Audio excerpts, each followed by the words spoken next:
इंदिरा जी और अटल बिहारी वाजपेयी जी का नाम नहीं लूंगा, मैं जानता हूं निकाल दिया जाएगा। 2000 रुपए के नोट में जो चिप थे बता दिया जाएगा कि कहां गए। इनसे ना उम्मीद करो इतनी सादगी के साथ, इनसे ना उम्मीद करो इतनी सादगी के साथ। ये दौर अलग है, ये लोग अलग हैं। अगर इस दौर में इनसे वफा ढूंढ रहे हो तो बड़े नादान हो, जहर की शीशी में दवा ढूंढ रहे हो। बैंक एक तरफा इन्फॉर्मेशन लेते हैं, गरीबों का सिविल खराब कर देते हैं, मध्यम वर्गीय लोगों का सिविल खराब कर देते हैं। श्री राजीव राय जी। धन्यवाद सर। श्री राजीव राय जी। धन्यवाद sir. I have given permission to Shri Rajiv Rai ji. No, please. I have not given permission to you. It has no nothing to do. Kalyan Banerjee, see. It has to be interpreted within the line. Rajiv Rai ji, आप बोलिए। आप बोलिए। आप बोलिए। धन्यवाद sir, आपने हमें मौका दिया। मैं अपने राष्ट्र नेतृत्व का आभारी हूँ कि राष्ट्र नेतृत्व ने मुझे कहा बोलने के लिए। उपाध्यक्ष महोदय, आप बोलिएगा प्लीज। हम बहुत दिनों से सुन रहे थे कि बैंकिंग अमेंडमेंट बिल आ रहा है, तो हमारे जैसे लोग जो गांव के हैं, गरीबों के हैं, बड़ी उम्मीद के साथ सोच रहे थे कि जब सुधार की बात होती है तो सुधार में ये भी बताया जाएगा जिस बीमारियों से सबसे ज़्यादा लोग ग्रसित हैं बैंक के नियमों से, जैसे सिविल हो गया, बच्चों के लिए एजुकेशनल लोन हो गया, एग्रीकल्चरल लोन हो गया, छोटे छोटे व्यापारियों के लिए हो गया, इन सब बारे में बातें होगी। मैं ये नहीं कहने इंदिरा जी की तरह, इंदिरा जी और अटल बिहारी वाजपेयी जी का नाम नहीं लूंगा, मैं जानता हूं निकाल दिया जाएगा, लेकिन जरूर उम्मीद कर रहा था कि 2000 रुपए के नोट में जो चिप थे बता दिया जाएगा कि कहां गए और चिप 2000 रुपए के नोट क्यों गायब हो गए। मैं इलीगल थे इसलिए मैं ये भी उम्मीद कर रहा था कि अब तक बता दिया जाएगा बैंकिंग लॉ में अमेंड करके कि जो 15 लाख रुपए आ गए थे वो कब और कैसे बांटे जाएंगे। लेकिन फिर ख्याल आया कि हम किन लोगों से उम्मीद कर रहे हैं। इनके लिए 2 लाइनों के बाद बात करेंगे। इनसे ना उम्मीद करो इतनी सादगी के साथ, इनसे ना उम्मीद करो इतनी सादगी के साथ। ये दौर अलग है, ये लोग अलग हैं। अगर इस दौर में इनसे वफा ढूंढ रहे हो तो बड़े नादान हो, जहर की शीशी में दवा ढूंढ रहे हो।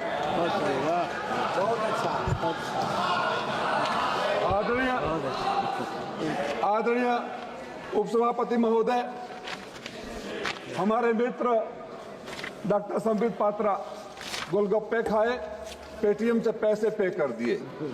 2%, 1-1.5% के हिसाब से कितना पैसा कहां चला गया। अगर पेटीएम कमीशन नहीं लेता तो मेरा पैसा सीधे गरीब को जाता, 10 रुपए का उसको 10 रुपए मिलते और बीच में दलालों को दे दिया गया। और पहली बार हुआ कि पेटीएम का प्रचार माननीय प्रधानमंत्री जी ने किया। ये परंपरा भी पहली बार शुरू हुई। उपसभापति महोदय, पिछले 3 सालों में बड़ी अच्छी टर्मिनोलॉजी लाते हैं लोग। मैंने एक पोस्ट कर दिया था, पिछले 3 सालों में उद्योगपतियों के 5,64,365 करोड़ रुपया राइट ऑफ कर दिए गए। अलीगढ़ के हैं। अगर ये कहा जाएगा अलीगढ़ के हैं कि माफ कर दिए तो आप कहेंगे नहीं राइट ऑफ कर दिए। मैं आज आपसे अपने नेता के सामने मांग करता हूं कि देश के किसानों के ऊपर चाहे जितना भी कर्ज हो सबको राइट ऑफ करने की घोषणा कर दो, हम स्वागत करेंगे। ठीक बात। ये आपकी बुद्धि कहीं और नहीं आती है। आपने चौथी सबसे बड़ी अर्थव्यवस्था की बात करते हैं, तीसरी सबसे बड़ी अर्थव्यवस्था की बात करते हैं। हमारे जैसे लोग तब सदन में नहीं थे, लेकिन टीवी पर सुनकर हमारा सीना चौड़ा हो जाता था जब कोई कहता था कि देश में रुपए के केवल कीमत ही नहीं गिरती है, देश का स्वाभिमान भी गिरता है। तो हमें लगा था कोई आएगा स्वाभिमान बढ़ाएगा। मैं तो आपसे जानना चाहता हूं कि देश के स्वाभिमान को किस रसातल में आप भेज दिए और कहां तक गिराने का इरादा है। चौथी अर्थव्यवस्था हो जाएगी, डॉलर की कीमत के सामने रुपए की कीमत खत्म हो जाएगी और आप अपनी पीठ थपथपाएंगे। इस देश की वो बैंकिंग सिस्टम है जो गरीबों के घर से दिन भर की कमाई निकालता है। मैडम, मैं आपसे अनुरोध करूंगा, विचार जरूर करिएगा कि अगर गरीब दिन भर सब्जी खरीदता है और रात को बैंक में डालता है, अगले दिन बैंक में डालता है, फिर निकालता है, तो अपने पैसे पर ट्रांजैक्शन फीस। पहली बार इस देश ने यह भी देखा कि गरीब जितनी बार बैंक में जाएगा, बैंक से पैसा लेकर आएगा, कुछ न कुछ आपको देगा। आप तो मंदिर के उस महंत की तरह हो गए कि जब जाएंगे कुछ देकर आएंगे। ये तो ठीक नहीं है। इस देश में मैं बड़ी लड़ाई लड़ा, सदन में नहीं था, एजुकेशनल लोन के लिए। आप जब नियम निकालते हैं छात्रों के एजुकेशनल लोन के लिए तो बड़ी अच्छी तस्वीर पेश करते हैं। एक तो हमारा मामला पार्लियामेंट की कमेटी ने हल किया था। जब बच्चे जाते थे एजुकेशनल लोन के लिए तो 50% का मार्क्स या बैंकों से निरस्त दूरी का। बैंक एजुकेशनल लोन के लिए जहां लड़का पढ़कर साक्षर होगा, आप 9%, 10%, 12%, 14%, 4 लाख से ऊपर कोलेटरल सिक्योरिटी की बात करते हैं।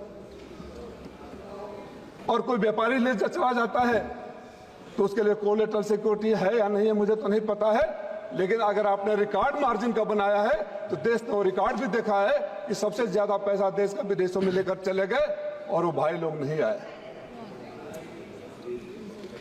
आदरणीय उपसभापति महोदय, एक मैं मैडम आपका ध्यान आकर्षित करना चाहूंगा सिविल का। और मुझे लगता है कि बहुत सारे लोग जो इस सिविल स्कोरिंग के लिए 2005 में नियम बने थे, ये बैंकों की तानाशाही मैं स्वयं भुगतभोगी रह चुका हूं। लड़ाई लड़ते लड़ते एमपी बना तो शायद उसका समाधान अब हो रहा है। आप एनपीए न हो, अच्छे इंटेंशन के साथ ही आया था, तभी सरकार लाई थी।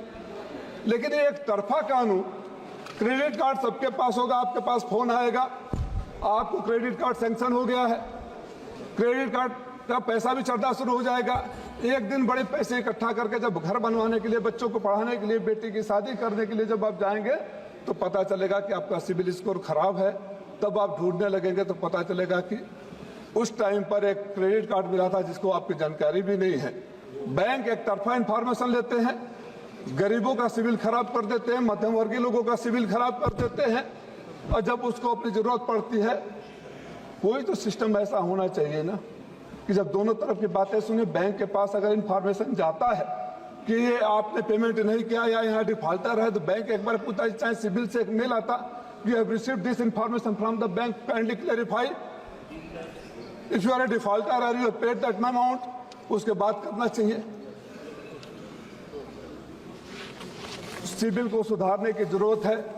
मैं तो समय पता नहीं कितना है, 2005 में एक बैंक से लोन लिया था घर बनाने के लिए, 15 साल तक लगातार बिना एक सिंगल डिफॉल्ट के पे कर दिया। जब 15 साल के बाद में बैंक में जाता हूं कि मेरा एनओसी दे दो, तो कहा जाता है कि बीच में बैंक का रेट बढ़ गया था, इसलिए आपके ऊपर 19 लाख रुपया और है। उसी अकाउंट में मेरे पैसे, वहीं मेरे सारे अकाउंट स्कूल कॉलेज हो गए, न कोई एक कम्युनिकेशन मेरे पास आया, न कोई मेल आया। ऑटो डेबिट कर सकते थे, हमको रिमाइंड करा सकते थे, और मैं आपको भी मंत्री जी लिखा, और दुख के साथ कहूंगा कि आपने उस पत्र का जवाब भी नहीं दिया, समाधान तो दूर की बात है। शेम। मैंने आपको लिखा था, और कहेंगे तो लेटर का डेट भी मैं आपके सामने समक्ष रख दूंगा। मैं 3-4 बातों की तरफ और ध्यान देना चाहूंगा संशोधन करने रिकमेंडेशन के लिए। एजुकेशनल लोन, आज के जो बच्चों की पढ़ाई पर खर्च आ रहा है उसके ध्यान में रखते हुए 20 लाख रुपए तक का लोन ब्याज मुक्त करने की घोषणा सरकार को करनी चाहिए, अगर सरकार सही में उस दिशा में है। डिजिटल करेंसी की बातें होती है, अब तो घर में बैठे बैठे बैंक में पैसा रखने में भी डर लगता है। एक फोन आएगा, फोन की बातें कर रहे थे जब हम और आप सब पैदा नहीं हुए थे, जो व्यक्ति यहाँ नहीं है, और डिजिटल अरेस्ट, पैसा चला जाता है। ये आप ही के टेक्नोलॉजी की देन है ना। नंबर 1 फ्रॉड यूपी में हो रहा है। सबसे ज्यादा फ्रॉड हमारे यूपी में है। लाखों में नॉमिनी का नाम बढ़ा दिया। क्या बताने का कष्ट करेंगे इस सदन को कि अगर मेरे लाकर में करोड़ों रुपया है और चोरी हो गए या गायब हो गए तो बैंक की लायबिलिटी कितने की बनती है। जहां तक मेरी जानकारी है बैंक की कोई लायबिलिटी नहीं है। 1 लाख रुपया तक यूपी में 37 लाख से एक साथ चोरी हो गए थे। कानपुर में लॉकर चोरी, गाजियाबाद में लॉकर चोरी हुई। कानपुर में हुए, गाजियाबाद में हुए, आंध्रा में हुए, कुर्ग में हुए। कितना आप निकालेंगे तो आपके पास लिस्ट आ जाएगा। लाकर में आदमी मेहनत का पैसा ले जाकर रखता है, आप फीस लेते हैं, लेकिन पैसा गायब हो गया। तो कोई जिम्मेदारी नहीं। बैंक साइबर फ्रॉड के ऊपर आप कानून बनाते हैं, व्याख्यान देते हैं, लेक्चर देते हैं, मैसेजिंग होती है, लेकिन हर रोज लोगों का पैसा लूटा जाता है। मैं गरीब व्यापारियों के लिए जो कर्ज दिए जाते हैं उनको मैं 20 लाख रुपया, शिक्षा लोन पर मैं 20 लाख रुपया, और किसानों का फिर मैं मांग करूंगा।